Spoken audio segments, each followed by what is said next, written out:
Welcome everybody to this interview, which will be held in English. On this initiative from Världsbiblioteket, which is where we are right now, whom you all are familiar with, I guess. My name is Jenny Rönngren, and I'm the editor-in-chief of online magazine Feministiskt Perspektiv. Co-hosting is also Albert Bonnier's Förlag. And I'm very proud to welcome award-winning author and poet I learned today, Jennifer Clement. How are we supposed to? Clement.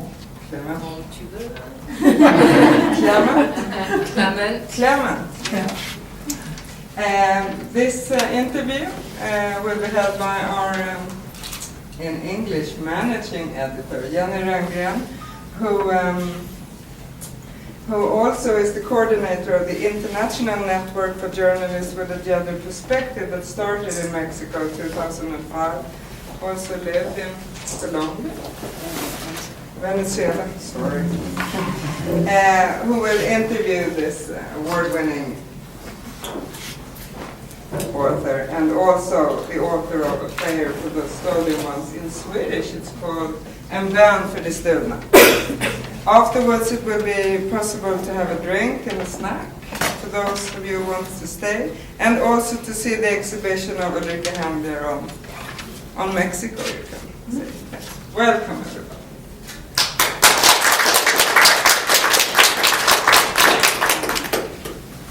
Yes, I would also like to say that I think there are some Spanish-speaking people here, and of course Jennifer is Spanish-speaking, so if you like to say your questions in Spanish or also after, because we will have room for that, then you're most welcome to do so. Si quieren luego hacer sus preguntas en español, va a estar bien también. And Jennifer Clement, it's very good to have you here. We're very happy that you could make it. We know you have a schedule.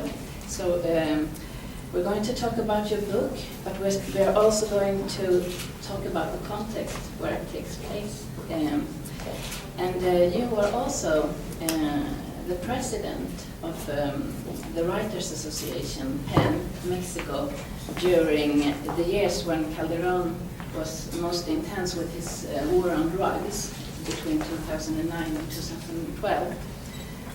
So I gather that you researched this book about Lady D, Prayer for the Stolen, like a journalist, although you have really written it like a poet. And I think that the beginning is very powerful. It sets a context that maybe you could read just a little bit about. You want to hear a little of the beginning? Yes. Or okay. Would you like another part?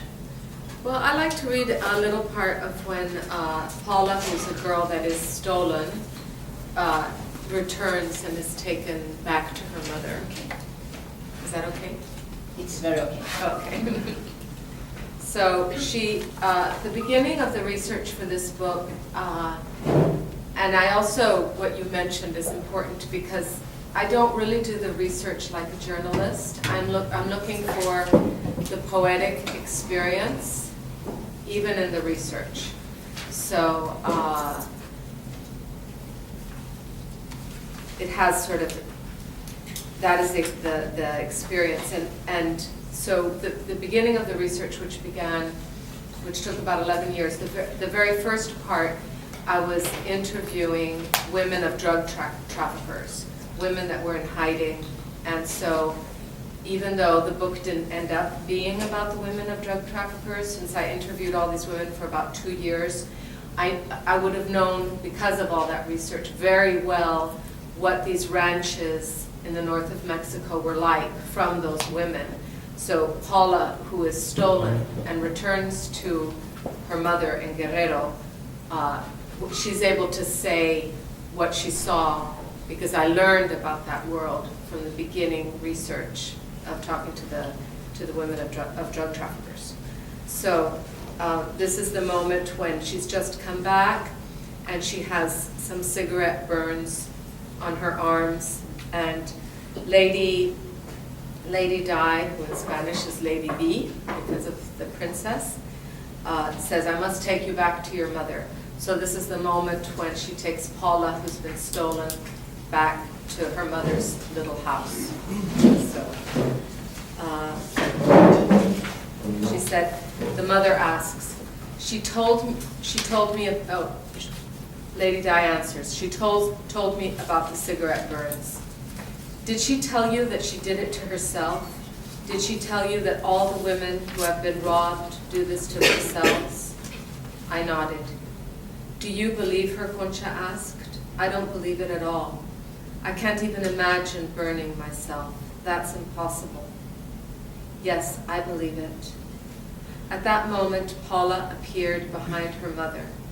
She was like a white, vaporous creature. She held a baby bottle in one hand. She was naked. In the dark, under a river of moonlight, I could see the nipples of her breasts and the black hair between her legs and the constellation of cigarette burns all over her body. I could see the cigarette burn stars that made up Orion and Taurus. Even her feet were covered in the round burns. Paula had walked through the Milky Way, and every star had burned her body. So that's the return of a girl that's stolen. Yes, because normally they don't return. I don't know anybody who has returned, but a friend told me recently that he heard of somebody who had returned after about 12 years. Yeah, and also because what I said about the first part, the very powerful beginning, it's also, as I've heard you say, what made you find a way to tell the story. Mm-hmm. And it's, maybe you can tell us about it just shortly. Yeah. Do I need to be using this microphone? I see that you're very official. I don't know if it will even... Do we need this? Här hörs Does det it bra, work? säger ni? No? We can lay them down. We can lay them down, okay. So, just to tell about the journey. So I was interested in trying to understand what was happening in Mexico to the women, because most of the media was reporting on what was happening to the men, and most of what we call narco literature tends to be very much about the world of men, and women tend to be cliches. They tend to be like the prostitute or the table dancing girl from the Ukraine. I mean, they all sort of have this kind of pattern of pretty much of a cliche. So I wanted to find out what was happening with the women and how the violence was affecting them. So the first part of the research was interviewing the women of drug traffickers who were in hiding. This was a network. I don't know if any of you are familiar with Lidia Cacho's work, but this was through her network. She's a very close friend, and so through her I was able to find women. In this network, most women are women that are victims of domestic violence, but then there were some that were actually the women of drug traffickers who might also have been victims of domestic violence. So that was about 2 years, and this had to end when Calderón announced his war against the drugs. So it was the country just went into such chaos that it became very dangerous to continue to go into these hiding places. And after that, I was president of PEN Mexico for 3 years, and that was when the escalation of the killing of journalists occurred. So to date, in the last 10 years, we have 103 journalists who have been killed, and 25 are missing, disappeared, probably are dead. So I had to sort of concentrate for 3 years on that work, which took me also out into rural parts of Mexico. And then the term is 3 years, so then it was time for somebody else to be president, and almost at that moment it coincided with me hearing about the holes. It was a mother in Mexico City who works in Mexico City as an ironing lady, because a lot of the rural women come into the city looking for work. And she told me that in her part of Guerrero,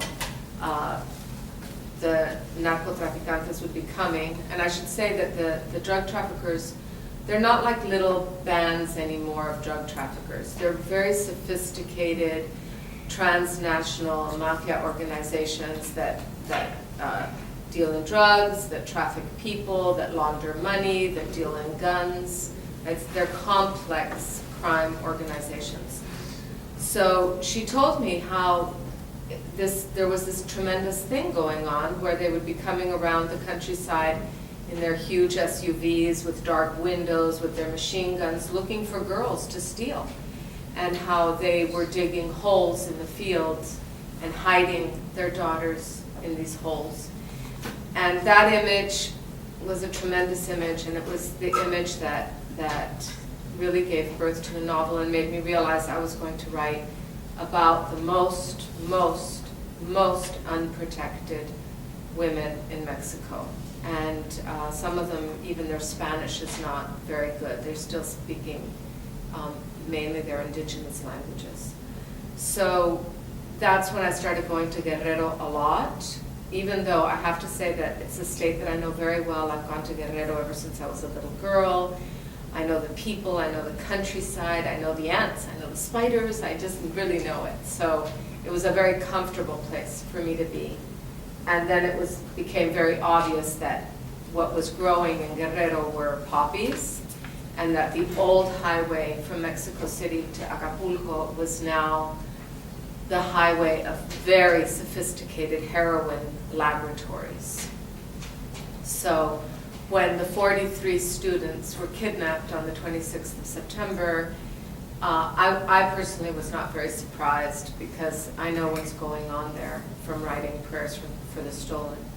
So what's going on there is heroin, and in the past 4 years, the demand for heroin in the United States has skyrocketed because the United States government has really cracked down on all the pharmaceutical drugs. The pain-killing type of drugs are very hard to get now. And the methamphetamine, the ingredients that you need to make methamphetamine are really hard to get now. So the answer to that has been heroin, which is super, super cheap. And on the street, it's called Mexican black tar. So this has just escalated the demand. So, yeah. I think we get back to these students later. Yes. But as you said about these cliches that are normally of women, I think that in your book, these girls, they really become persons. And I think that many people around the world, many women, can identify with this idea that because they are also told to be made ugly, they say they are boys because they don't want people to know that there are living girls here who can be stolen. And so this whole idea of the girl being able to dress in a way or do something to avoid being stolen, it has some repercussions also in other ways of thinking about how women should be protected. Is this something that you have reflected on? Yes, very much. And have you received reactions on this issue? Well, the thing that's been amazing about the book is that, yes, it's a book about Mexico, and it's very particular about what's going on there, but because it's been had this incredible fortune of being bought in so many countries, it's also, the reflection is that everywhere in the world there are terrible problems facing women. And I mean, we have the obvious ones, which are Nigeria or Pakistan, where you get killed because you go to school. But yes, I think the problem of the trafficking of women all over the world is a huge, huge problem. And we can see here too that it's we have quite a lot of men, but also mostly women. Is this how it is ordinarily when you come to speak about this book? In literary events, I would say in general it's 50-50 or whatever, men and women. But for human rights events, because this book has taken me sort of to live these two lives, a human rights life about this and the literary life. In the human rights world, it's women talking to women, and we all agree. So one of the sort of my banners in these conversations, especially when I speak at schools, is that we really need men to join in the cause against the trafficking of women and pro-education for women and things like that. I think that has to be the next step, where men have to be joining this cause and speaking up. And you talked about the dangers for journalists, and I have also heard you say that this book couldn't have been written like a journalistic piece. It wouldn't. What repercussions have this book had in Mexico? Does it have? Has there been any? Well, the book in Mexico has been really well received. I mean, I didn't know what would happen, but it's beyond my dreams. You know, everybody has loved the book, and what they say in Mexico is una visión amorosa. So it's a loving book, and I think of the book as a kind of a requiem. So it's been very well received, but then I did have a little bit of a shock, because in Proceso magazine, which is our most respected leftist magazine, they published the book as news, which they have in several places, not just Mexico. And they reproduced the part of the novel that has to do with the drug traffickers' ranches in the news. And so there I was like thinking, oh no, you know, because I thought these drug traffickers are going to recognize their ranch. I never thought it would be in the news part of the magazine. Yeah. Yeah, before we continue, can you say when it's like 15 minutes left, so we can have some questions from everyone too? Yeah. Because what was the most difficult part of the work that you have done? I think the most difficult part was really being the president of PEN, because people don't care about little girls, and people don't care about sad mothers and fathers. People care about journalists. Corrupt politicians care about journalists. You know, mayors of towns that are completely, you know, involved in drug trafficking, they care about journalists. So it became, I think of the whole time, that was the most, which I felt sort of the most dangerous period, and made me really see how little value girls have. Nobody really cares. Yeah. And the power to change that, where can we find it? Well, it's going to take a lot. I mean, it's not just in Mexico. I mean, the problems of Mexico, particular problems, I don't think that they can be solved without the United States facing its role in the problem. And, you know, the latest statistics are that if guns, and I'm talking about, you know, even AK-47s, and they've even found in Mexico surface-to-air missiles, stop coming to Mexico, 47% of all gun dealers in the United States would be out of business. So the amount of revenue from guns to the United States is huge. And then the consumers are in the United States. So I don't see how Mexico can solve this without the United States, you know, completely changing their role. And also they give Mexico money, a lot of money, to fight against the drug war. I mean, and right now Mexico has just bought the most enormous, one of the most enormous buying from the U.S. military of high-tech helicopters and all of that. So it's huge revenue for the United States. Huge. I mean, it's a big economic thing that the United States is benefiting from. Yes, and you were speaking about the 43 students Jennifer that were kidnapped, and there has also been just yesterday another journalistic scandal about one massacre where state was involved. And, The army. Yes. That happened before the 43. Oh yes, and it's not like, you know, because it's dangerous to be a journalist, but the journalists are doing the job. They are coming up with these examples, and why? Well, in Mexico, I would say that the journalists can't do their job anymore.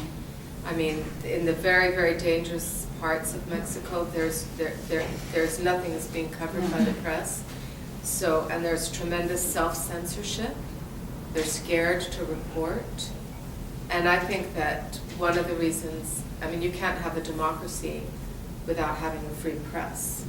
So we don't have a free press anymore, and we don't have a democracy. But when you do write, there has been these really big mobilizations, and especially after the revelation of the 43 students. How did you think, because I heard some people say then, this is a turning point? I never thought it was a turning point. I heard people say that too. And I think that the proof is, I don't think there's been a turning point.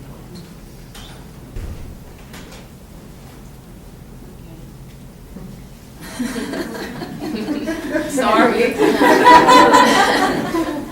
No. I wish there were a turning point, but it isn't this. But one thing about this issue of how people are portrayed, because you have enormous freedom when you're a novelist. You can invent whatever you like. But you have done this like built on reality. This is how it works. These examples could be reality. And but when we read about it's not only in the novels that we can see cliches. We can also see that in journalism. Mm-hmm. And like in our newspaper, we try to change the perspective and make also in journalism girls and women actors and show their struggle. Not like Lady Di. In English, Lady Di. Yeah, you can read about the whole book. So many terrible things happening, but she doesn't. She's not like a victim. And when we speak to journalists from Mexico, they have a hard time to get across the different conditions on working for women compared with men. Because as soon as a journalist who is a woman is looking at corruption and there's some threats, they will say, "Why are you out there?" Or if they are killed, they will say, there must be some jealousy because they never look at their work. So have you, when you were in the PEN, could you see a difference between how? Yeah, this is a very important point. And in fact, there are several women who are studying this in Mexico, this phenomena of how different women journalists are being treated from men journalists in Mexico. And definitely women journalists, not only are they having the trouble of being a journalist, but they're always having to deal with their gender. So the police, for example, will treat them differently than they'll treat men journalists. And it's a big problem, and there will be studies on this coming out soon. There are sort of 3 women who are leading this investigation. But yeah, there's a great sense of the need to really look into this side of it. And can you see any, from the perspective of a novelist, the different roles of the novel and the journalism, how to reach change? Well, I mean, the history of the novel and what the novel has represented historically is a place of change. That has been its role. And of course there are the great, great examples that I'm always quoting. They are the wonderful ones, and that they are Oliver Twist, Dickens, that changed child labor laws, definitely. A book like the books of Jane Austen and Jane Eyre by Charlotte Bronte changed property laws for women. Emile Zola's books changed the conditions under which minors worked in France, and Victor Hugo, his books helped Les Miserables, helped the poor in France. The conditions changed for them as well. So a novel can create empathy in a way that journalism doesn't. Of course, a journalist has a very intense ethical relationship with his or her reader that can't be broken, and if it's broken, it's very grave. I mean, the journalist will lose their job, you know, and that doesn't happen with the novelist. You have, the reader knows that the agreement is the imagination, that there can be truth in the imagination. Another thing I thought about is that it's like a requiem, and the sadness about this story is so big, but there's also a lot of anger. Is this also your anger? Yeah, I think it's my anger. I feel, you know, I do feel outrage about what's happening. And I do have to say that I feel terrible that they killed 43 teachers, but I do have to ask myself, why did it take the disappearance of 43 men to get this kind of international attention when we've had, you know, thousands of women missing that haven't been in the news, you know? I mean, one does have to ask oneself that question. Yeah. Now, within the novel, there is anger because I'm as a novelist, I'm interested in the weapons of the weak and how people without power exercise power. That's something that I like to explore. Mm.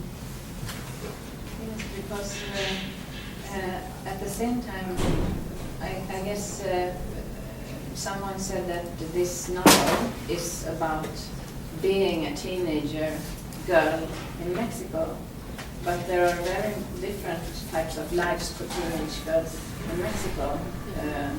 So this is, the ones who are being stolen are in especially vulnerable situations. Yeah, most of the girls that are stolen are girls from indigenous communities, and some of them go from their indigenous language, if they're trafficked to the United States, straight into English. They never go through Spanish, which is a double or triple or quadruple tragedy because they're completely lost in a sense, more so. And from these communities where the police forces have broken down, where it's always much more, for the police, if you go and tell them, you know, that your car was stolen, oh, that's important, that's a big drama, you know, but if you say a girl was stolen, they don't care. They might even be involved many times.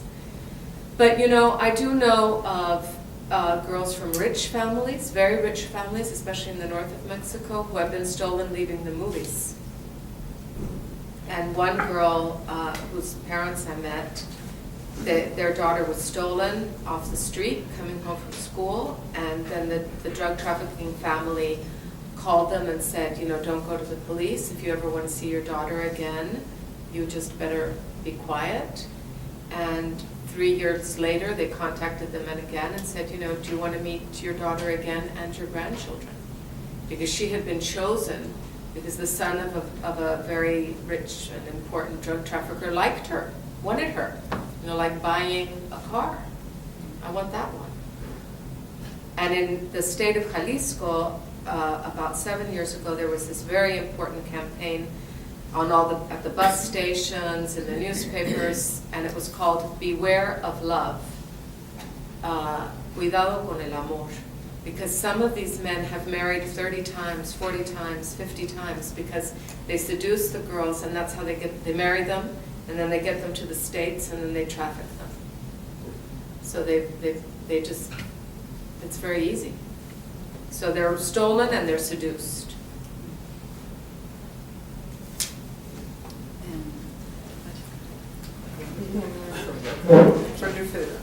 Is it time? Nearly. Yeah. But I also am very curious about your own view on your role when you have been telling the stories. How do you identify with the women, and have you had any fear of making stereotypes stronger about Mexico? No, I haven't really had that fear. The only thing that I think that I did is I just had to write a story about something that doesn't let me sleep at night. And once I heard about the holes, and I knew I had to do something, and this is my kind of protest, I guess. So I would like to let some of you, I'm sure you have lots of questions, so just to let everyone have a chance to say your questions too. Who would like to start? Anna, when you were at PEN, did it feel like you were a bit safer because you were within the organization, or was it as bad as? No, I didn't feel that I was safer because I was in the organization. When I was president of PEN, I had some incidents happen that I don't know if it was because of the journalists, protecting the journalists, because when I was president of PEN, I don't know how many of you are aware of what happened, but under my presidency, we had a protest in Mexico, and it was the first time the whole executive board had ever been together in almost 100 years, all in the same place.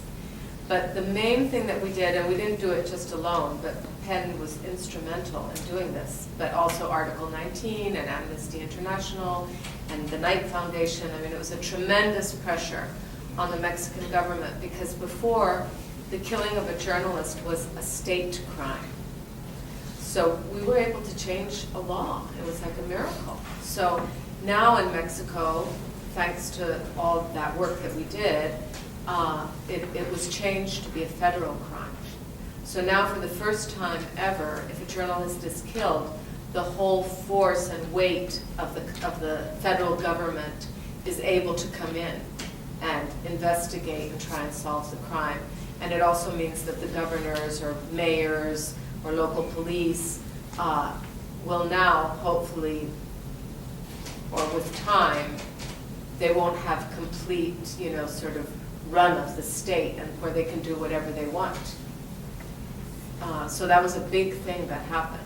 So, I mean, I had 2 times all 4 tires slashed of my car. I had the telephone wires cut, the cable wires cut also 2 times. I don't know, it could have been petty crime. The only thing is it's never happened before, and it's never happened since. So, I don't know. But yeah. Wasn't they investigated? Or was it? No, you don't call the police in Mexico. Rule number 1. No, you don't call them to come investigate. No, no way. That's the last thing you do. One thing about the book, since there's so many people here from Central and South America, it was very important for me to talk about the vertical border in Mexico in the novel, because we really do. We have the horizontal border, which is the United States and Mexico, but we also have this invisible vertical border of people constantly going up and going up and going up. And so it was also important for me that I have a Guatemalan character in the book, because the story of Guatemala is so terrible, and it really, it was one of the genocides of the 20th century, what happened in Guatemala. So I would like to read that little moment when she, in Spanish, when she meets Luna, and what she says. Her name is Luna, and she's lost an arm from taking the train from Guatemala to the United States, which happens. They fall off the train, they get exhausted, and for the women are terrified of urinating, because if they get off the train to urinate, they're raped or they're stolen. So either they don't drink anything and they get terribly dehydrated. They also tie themselves to the train because they fall asleep because they're so exhausted. So it's very common that they do fall off, and they can lose an arm, they can lose a leg, and in Luna, she's missing an arm. And so they're meeting in the Mexico City jail, where I didn't get to the end of my research story, but the whole process ends with me spending a lot of time in the Mexico City women's jail. So all of this is in the voice of Lady D. Era pequeñita, una india maya de Guatemala, de piel muy morena y pelo negro lacio. Yo era una mestiza mediana de sangre española e india de Guerrero, muy morena y de pelo rizado, lo cual probaba que también tenía algo de sangre esclava africana. No éramos más que 2 páginas de los libros de historia del continente.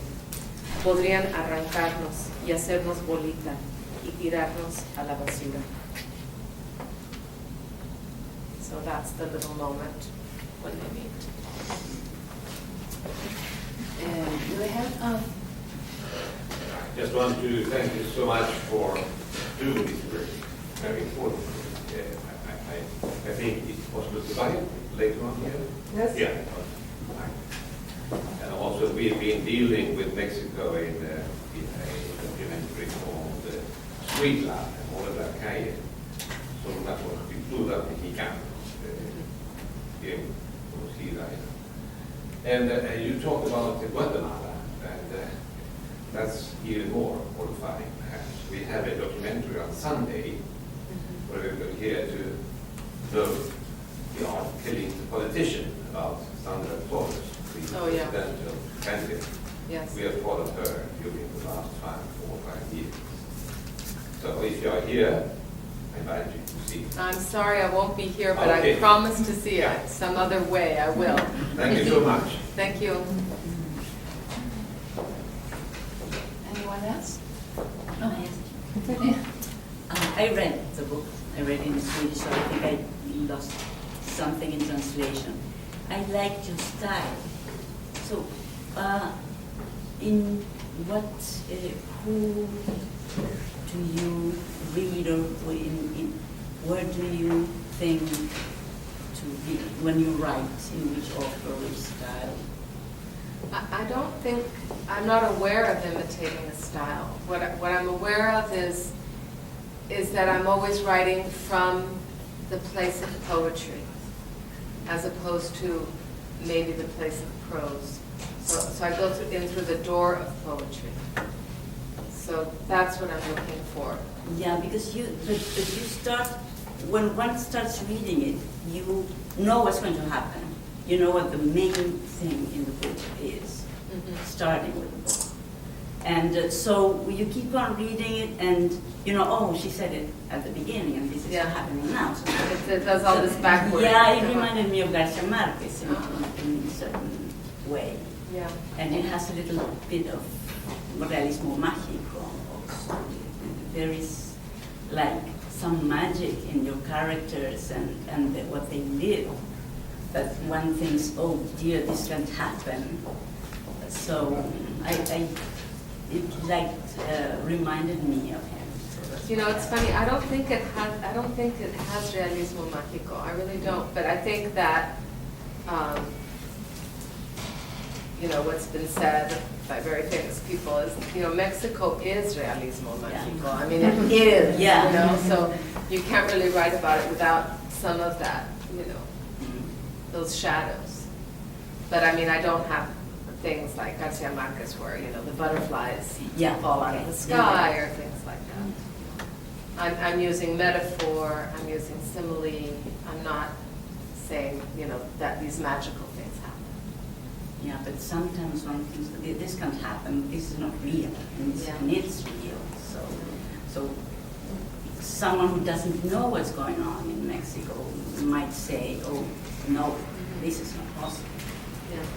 Like the name, for example. I come from a Latin American country, and I know that people like watch soap operas, and the main actors, they all have a name, and you name your children like that.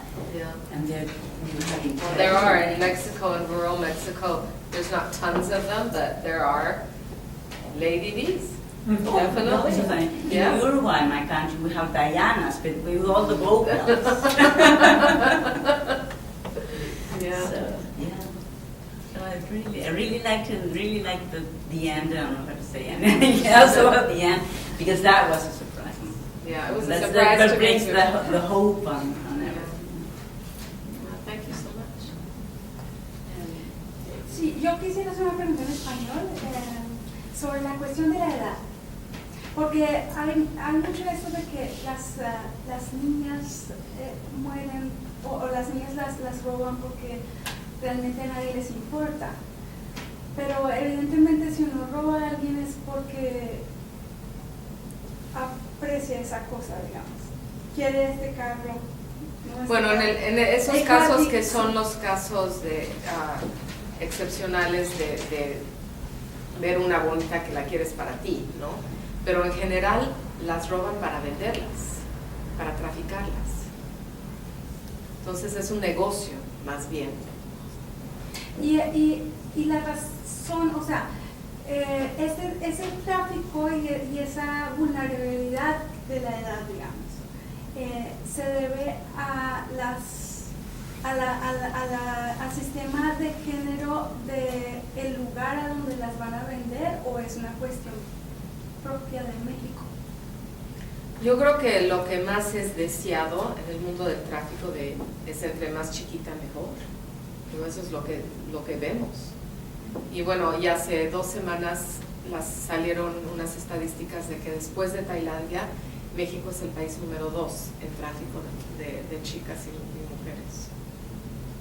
Eso es un problema gravísimo. Sí, desgraciadamente entre más chiquita,